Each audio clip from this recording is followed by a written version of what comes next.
সারা দিন ঝমঝম বৃষ্টি, বাড়ির বাইরে এই ছাতা না নিয়ে বেরোলেই মুশকিল। কি ঠিক বললাম তো? আর আমার কাছে ছিল এই পুরনো ছাতাটা। নতুন ছাতা কিনবো কিনবো করে এই পুরনো ছাতাটাকে দুদিন আগে সারিয়ে নিয়ে এসেছি। একে বাদ দিয়ে দিব বলাতে ভারী কষ্ট পেয়েছিল, এখন দেখছি খুশি হয়েছে।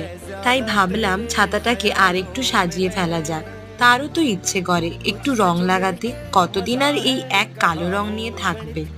সারা দিন এরা কারুর ব্যাগের মধ্যে আবার কারুর ঘরের এক কোণে এক রাশ আশা নিয়ে পড়ে থাকে যে কখন বৃষ্টি আসবে আর কখন আমরা ভিজতে বেরোবো, আবার সেটাও যদি হয় নতুন রূপে। আচ্ছা, সঙ্গীরা কি খুশি হবে নাকি হিংসে করবে?